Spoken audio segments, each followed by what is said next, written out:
Bonjour à tous. Bonjour. Alors une nouvelle émission et cette fois-ci c'est un sujet dont on parle assez souvent.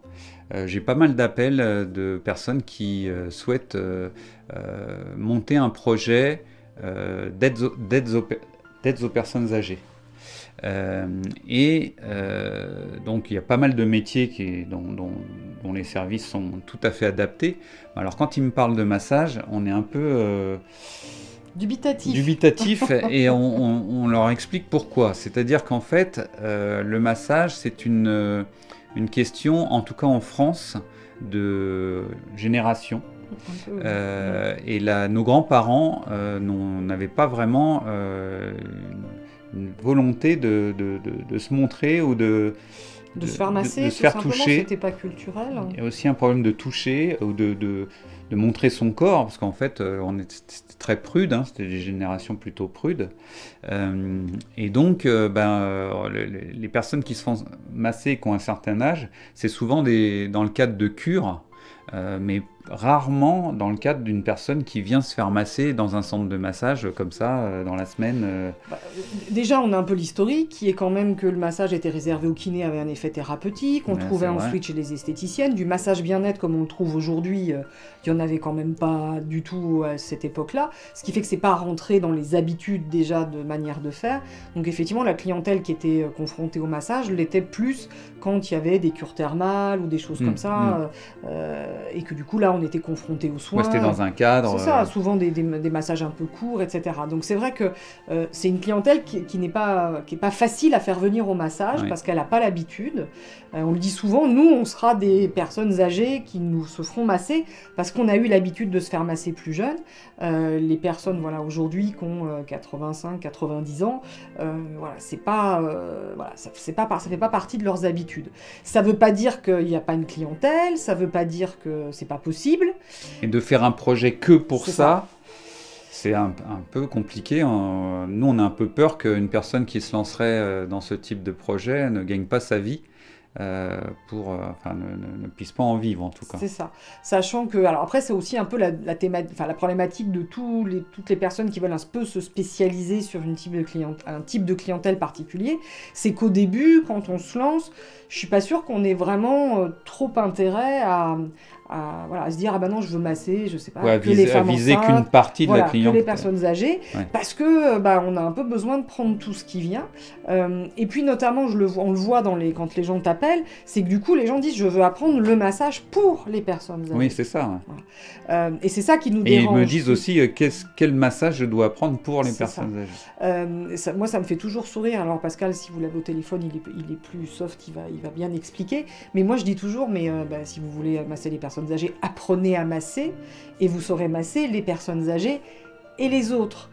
Moi, ça me dépasse un peu qu'on puisse proposer une formation personnes âgées, parce que quand on va apprendre à masser, on va apprendre toutes les contre-indications du massage et justement ce qui peut toucher les personnes âgées.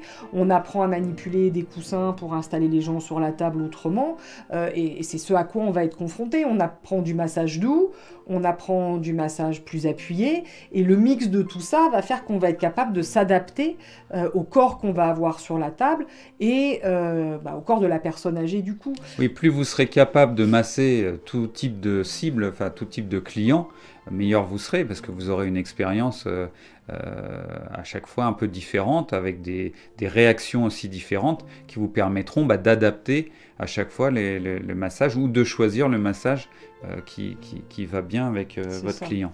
Et puis une personne âgée, c'est un peu comme n'importe quel client. Au départ, si la personne n'a pas du tout l'habitude de se faire masser, bien sûr qu'on va faire doucement.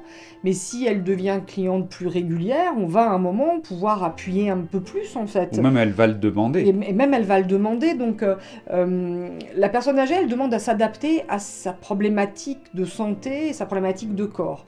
On risque d'avoir plus de douleurs articulaires, quand même beaucoup. L'arthrose est quand même une pathologie qui est liée à l'âge. Donc on peut avoir des zones où on va pouvoir peut-être faire moins fort. On va être confronté à une manière d'installer la personne sur la table. Déjà, il va falloir qu'elle y grimpe sur la table et des fois, il faut l'aider. Il faudra éventuellement l'aider à se retourner quand on a fini une face. Il va falloir peut-être mettre un coussin sous le ventre s'il y a vraiment des douleurs lombaires, mettre des coussins de toute façon sous les genoux, d'un côté ou de l'autre pour qu'elle soit confortable. C'est très rare qu'elles puissent, s'il commence à y avoir pas mal d'arthrose cervicale, elles ne pourront pas s'allonger directement la tête sur la table, on va être obligé d'adapter avec un petit coussin. Donc ça demande surtout d'avoir du matériel adapté et pas être obligé de rouler, de plier une serviette. Et de passer un peu plus de temps sur le confort avant même de masser que pour un client lambda. C'est ça. Aujourd'hui, il existe des tas de coussins un peu différents. N'hésitez pas à aller voir la vidéo qu'on a fait sur le matériel. Moi, souvent, on me dit, oh là là, mais s'il faut avoir tous les coussins, on peut utiliser aussi une serviette. Alors oui, bien sûr, on peut rouler une serviette pour mettre sous les jambes, on peut tout faire. Mais quand on masse une personne âgée, il ne faut pas que ça s'écrase pendant la durée du massage. Et c'est quand même très bien d'avoir les 2-3 coussins qui vont permettre de la caler. Il existe même des coussins en forme de triangle, comme ça, qu'on peut mettre sur la table, où vraiment ces jambes vont être complètement soutenues. Donc ça veut dire que ça demande vraiment plus d'adapter la position, d'adapter la manière de masser, que de connaître un protocole spécifique qui va, j'imagine, est l'équivalent d'un californien qui va être très doux pour la personne âgée. Donc, je pense Et puis ça demande à bien connaître les contre-indications de chaque massage, pour ne pas faire n'importe quoi. C'est ça, bien connaître les douleurs articulaires, comment ça se passe, etc., les zones les plus touchées. Puis on peut avoir un client qui arrive, qui a éventuellement une grosse pathologie. Des pathologies qui ne sont pas compatibles avec le massage. Oui, donc mais alors là, on va faire... Là, il faut quand même poser un peu plus de questions, ou être sérieux sur le questionnement avant massage. Oui, mais en même temps, un peu comme toujours, c'est-à-dire que si la personne elle a des pathologies qu'on ne connaît pas, ou vraiment qu'on n'est pas sûr,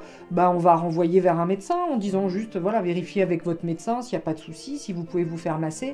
Donc, voilà. Toujours renvoyer vers un professionnel pour être sûr de ne pas faire de bêtises. De ne pas faire de bêtises.